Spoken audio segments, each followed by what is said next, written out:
The worst part about driving in the city is those rush hours. It's like you can't move an inch. Yeah, it's really bad.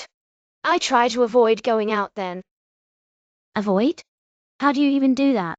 It's like a game of chance. Sometimes you're stuck for hours just because someone decided to make a left turn at a red light. I usually plan my routes carefully and check traffic updates before leaving. That sounds good, but what happens when everyone decides to drive at the same time? Like today, remember how we had to take a long detour just to get here? True, it was unexpected, but checking ahead helps a bit. A bit? Come on, Esther. Have you seen the number of cars on the road lately? It's insane. They should build more roads or something. How? More roads might help, but there are so many other factors too, like public transport and carpooling options.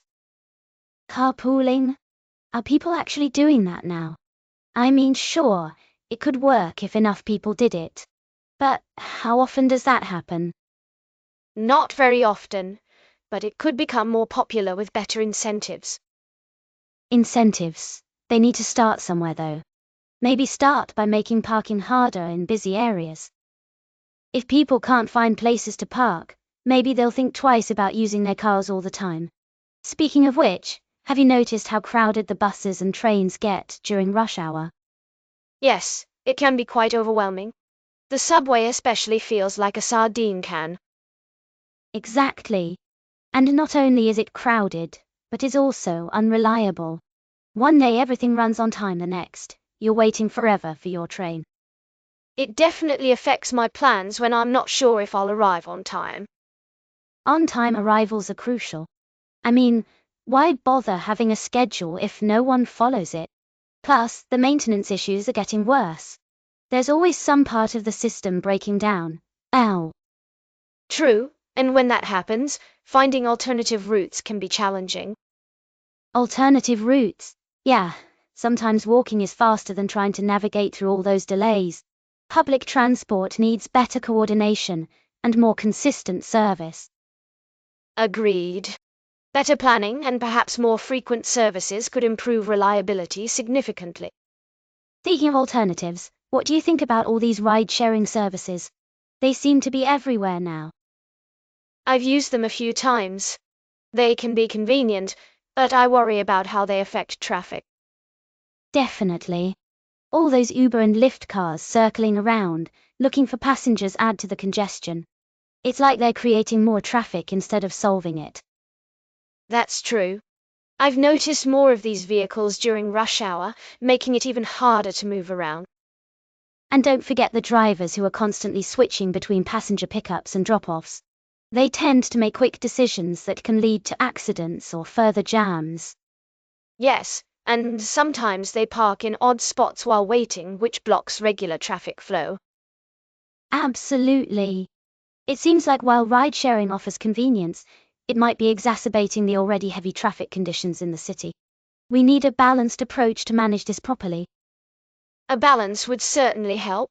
Maybe integrating ride sharing with public transit could improve overall efficiency. Speaking of which, let's talk about parking. Finding a spot in the city is like hunting for a needle in a haystack. Oh, absolutely. I spend so much time just looking for a place to park that it feels like half the trip is wasted. It's frustrating, isn't it? And once you do find a spot, it's often not close to where you need to go. Wayne Nanshell. Exactly. Sometimes it's easier to just walk from the nearest parking garage, but that can take extra time too. Right. And don't even get me started on the cost. Those parking garages can be incredibly expensive, especially downtown. True. Why? It adds up quickly, and sometimes it's cheaper to take public transit or use ride-sharing services instead. That's an option, but then you still run into traffic issues. Parking regulations are strict too. Getting a ticket is never fun. No, it's not. The signs can be confusing, and if you're new to the area, it's easy to miss something important. So true. Huh. It would be great if there were more designated areas or apps that could help locate available spots easily. An app would definitely help streamline the process and reduce stress when trying to find parking. Speaking of which, all this traffic and constant driving must be causing a lot of air pollution too. Definitely. I notice how thick the smog gets during rush hour. It is not good for anyone's health. No, it's terrible. All those exhaust fumes from cars and trucks add to the poor air quality in the city. And it seems like it's getting worse every year. Even on clear days, you can see a haze over the buildings. Exactly. It affects everyone, whether they're walking, biking, or driving. The government needs to do more to regulate emissions and encourage cleaner vehicles. That would help a lot. Maybe promoting electric cars and hybrid vehicles could reduce some of the harmful pollutants in the air. Absolutely. Plus, having more green spaces and trees in the city could help absorb some of the pollution too. Good point. More parks and gardens would not only improve air quality, but also provide nicer spaces for people to enjoy.